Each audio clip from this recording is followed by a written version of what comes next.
जय हिंद friends, welcome to step for special. आज हम जानते हैं diploma in special education MR से संबंधित पेपर 12 टीचिंग मैथोलॉजी सब्जेक्ट। आइए इसके बारे में जानते हैं।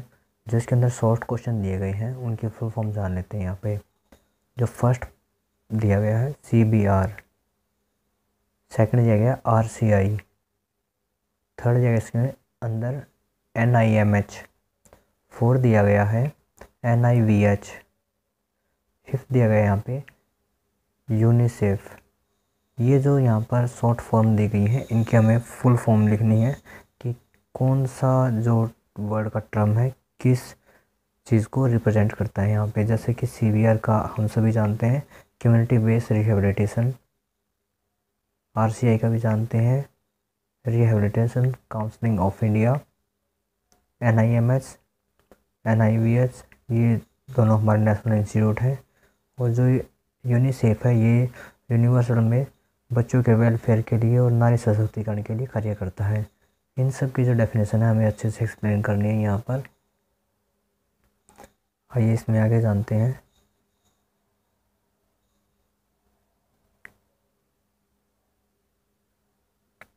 अब यहाँ पर जो सेकंड क्वेश्चन दिया गया उसमें लिखना है right short note any 4 out of 6, कि यहाँ पर हमें एक जो शॉर्ट नोट है वो लिखना है जिसके अंदर 4 क्वेश्चन सबमिट करने हैं।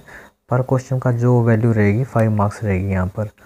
जब यहाँ पर जो दिया गया फर्स्ट दिया गया इसके अंदर मैनेजिंग द क्लासरूम इन्वायरमेंट, कि जो क्लासरूम है कक्षा का कमरा है उसका इन्वायरमेंट किस प्रकार से जो शिक्षक है वह मैनेज करेगा। यह सबसे इम्पोर्टेंट क्वेश्चन है स्पेशल एजुकेशन में और नॉर्मल जो एजुकेशन है उन सब में सबसे इम्पोर्टेंट पहलू होता है कि क्लासरूम का मैनेजमेंट। आइए इसके बारे में थोड़ा सा डिस्कस कर लेते हैं कि सबसे पहले जो क्लासरूम है उसमें टीचर को बच्चों का ध्यान आकर्षित करने के लिए एक्टिविटी करवानी चाहिए। जैसे उनसे कोई क्रॉस क्वेश्चन करने चाहिए, उनके इंटरेस्ट बेस जो भी टॉपिक्स हैं उनसे बात करते हुए उनको कंटेंट की तरफ लेकर आना चाहिए। अब यहाँ पर जो सेकंड में हम लिख सकते हैं कि उन बच्चों पर ज़्यादा ध्यान देना चाहिए कि जो क्लासरूम में ध्यान नहीं रखते या फिर इधर उधर दाएं बाएं जो बातों में या फिर कोई भी क्रिएटिविटी अगर हो रही है, कोई बाहर एक्टिविटी हो रही है, बाहर की तरफ ज़्यादा ध्यान रखते हैं। और यहाँ पर जो क्लासरूम का मैनेजमेंट है उसमें सबसे ज़रूरी होता है कि बच्चों का जो कंपैरिजन वो नहीं करना चाहिए टीचर को, और उनके साथ जो तुलनात्मक व्यवहार है जो कंपैरिजन वाला वो नहीं करना चाहिए। उनको अपमानित नहीं करना चाहिए, जैसे बच्चे को नेगलेक्ट नहीं करना चाहिए, डिमोटिवेट नहीं करना चाहिए।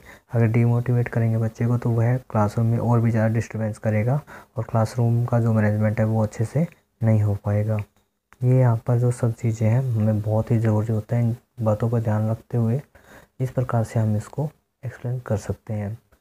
जो सेकंड पॉइंट दिया गया इसके अंदर दिया गया है micro teaching and macro teaching.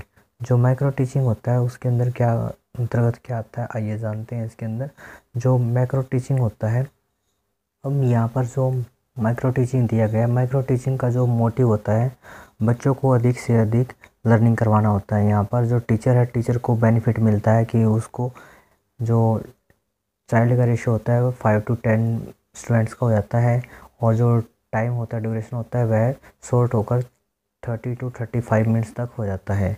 इसके अंदर जो लेसन है लेसन को भी शॉर्ट कर लिया जाता है ताकि बच्चों को ये सामने अच्छे से उसको एक्सप्लेन किया जा सकते। और जो शिक्षण कौशल है उसके अंदर भी कमी की जाती है, यानी कि जो अनेकों प्रकार की जो सुविधाएं हैं उनका जो बेनिफिट एक टीचर छोटे ग्रुप के बच्चों के लिए करता है। उनको अच्छे से शिक्षा कराता है, जैसे कि पढ़ाने का जो एक्टिविटी होगी वह 6 मिनट की होगी, जो टाइम टेबल है उसको किस प्रकार से मैनेज किया जाता है उसके बारे में थोड़ा सा यहाँ पे देख लेते हैं।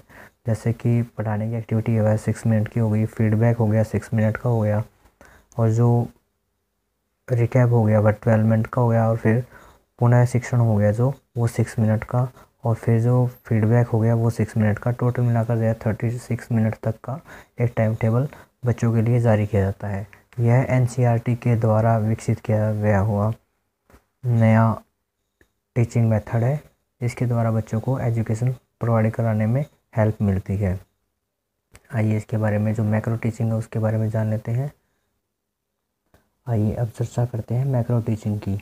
अब मैक्रो टीचिंग क्या होता है कि जिसमें पूरी क्लास के लिए टीचिंग करवाई जाती है। इसमें जो बच्चों का ग्रुप है वह 5 से 10 बच्चों का ग्रुप नहीं होता है। इसमें पूरी क्लास में, जैसे कि नॉर्मल बच्चों में हम देखते हैं कि 30 से 40 बच्चे तक होते हैं। और यही जब हम इस प्रकार की टीचिंग जब क्लासरूम में स्पेशल एजुकेशन के लिए करते हैं तो यहाँ पर भी बच्चों का जो ग्रुप होता है वह बड़े लेवल पर होता है, और जो टाइम का ड्यूरेशन होता है वह भी अच्छे से होता है। और इसके अंदर जो टीचिंग मेथड अपनाया जाता है वो व्याख्यान विधि के द्वारा एक्सप्लेन किया जाता है। ये यहाँ पर बच्चों के व्यवहार के अंदर उनकी नीड के अकॉर्डिंग परिवर्तन करने पर फोकस करता है।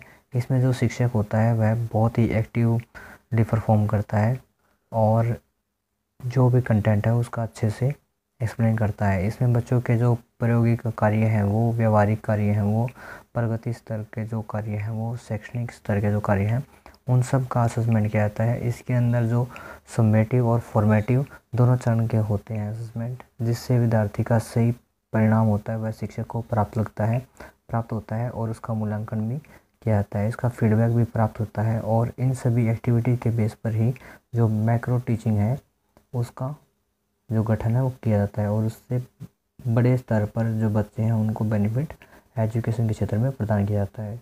यह बच्चों के ओवरऑल डेवलपमेंट पर भी कार्य करता है। आगे दिया गया third question, role of mathematics and science in day to day life. अब जो मैथमेटिक्स है उसका और साइंस का क्या रोल है डेली एक्टिविटीज़ में, वो जान लेते हैं हम। अब यहाँ पर जो मैथमेटिक्स है हम देख पा रहे हैं कि हमारे जो प्रत्येक दिन की जो एक्टिविटीज़ हैं, क्रियाएं हैं, उनमें बहुत ही महत्वपूर्ण रोल निभाता है। कि कोई भी जो हम गणना करते हैं, जैसे कि बेसिक नीड्स होती है हमारी, उनको भी फुलफिल करने के लिए अनेक प्रकार के जो नंबर सिस्टम है, कॉन्सेप्ट हैं, उनका प्रयोग करते हैं। जैसे कि ज्योमेट्री, ट्रिग्नोमेट्री के माध्यम से अनेक प्रकार की जो एक्टिविटी है उनको परफॉर्म करते हैं। जो प्राचीन काल है उसमें भी जो लिखने की जो लिपि थी उसके अंदर मैथ के साथ और जो साइंस का कॉम्बिनेशन है उसको जोड़कर ही प्रयोग किए जाते थे। जो मैथ होता है उसके अंदर अनेक प्रकार के चिन्ह, जो सिंबल्स होते हैं, वो अंक, नंबर, जो आधार और चित्र के बेस पर ही जो इनका विद्यमान ज्ञान है वह आधारित होता है। गणित का जन्म सिर्फ नंबर सिस्टम से नहीं हुआ, इसके अंदर अनेक प्रकार के जो सिंबॉलिक्स साइन हैं वो भी हैं, और ज्योमेट्री, अनेक प्रकार के जो हम गणित के अंदर पढ़ते हैं वो सब के सब जो पहलू हैं गणित के अंदर मौजूद है, जो हमारे डेली एक्टिविटीज़ में हमें प्रयोग करने में हेल्प कराते हैं।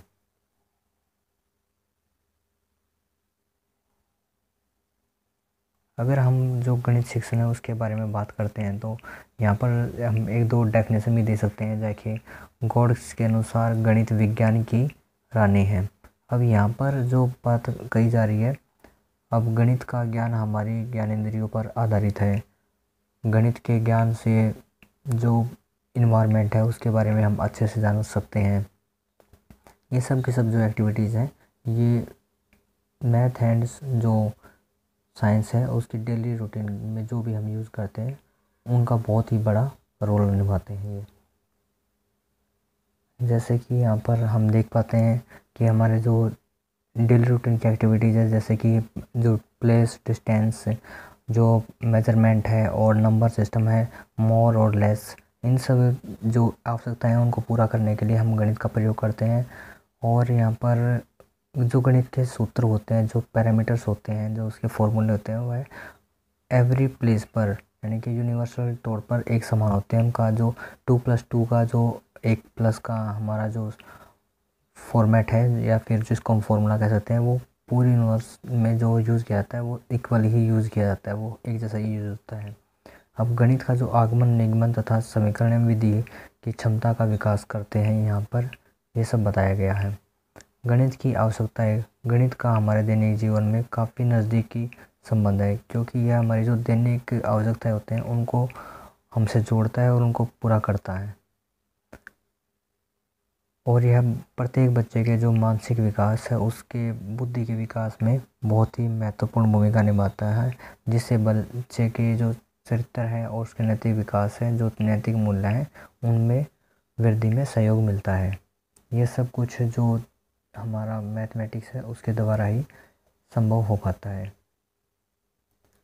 सेम एज इट इज़ रहेगा सोशल साइंस के लिए कि जो सोशल साइंस है किस प्रकार से मनुष्य को कनेक्ट करता है, और इंग्लिश के लिए भी सेम रहेगा,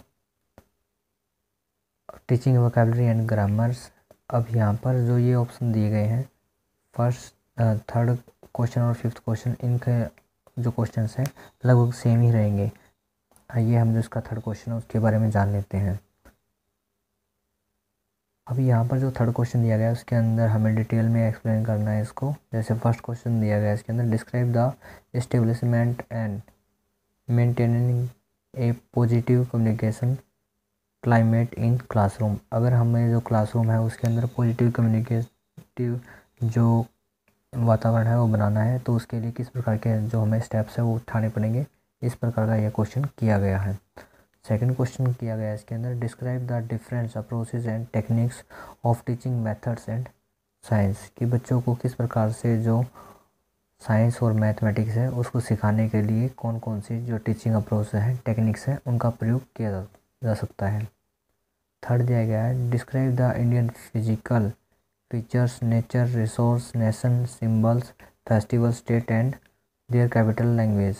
अब यहाँ पर जो ये सब चीज़ें हैं किस प्रकार से बच्चे के लिए बेनिफिशियल है एजुकेशन के क्षेत्र में, ये सब हमें कनेक्ट करके दिखाने हैं कि जो फिजिकली फीचर्स हैं वो किस प्रकार से, नेचुरल रिसोर्सेज हैं वो किस प्रकार से बच्चे को हेल्प करते हैं, या फिर एक टीचर को जो टीचिंग स्ट्रेटजी है उसके अंदर प्रयोग करना चाहिए।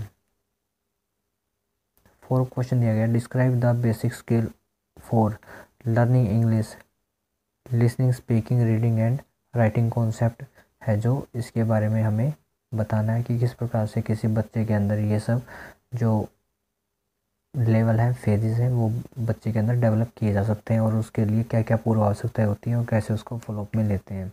ये सब के सब जो क्वेश्चंस हैं बहुत ही इजी हैं, इनको हमें अच्छे से एक्सप्लेन करते हुए लिखना है। अगर अब भी हमें किसी भी क्वेश्चन में कोई डाउट है तो आप कमेंट में लिख सकते हैं, उसके ऊपर हम अलग से वीडियो बनाएंगे। Thank you friends.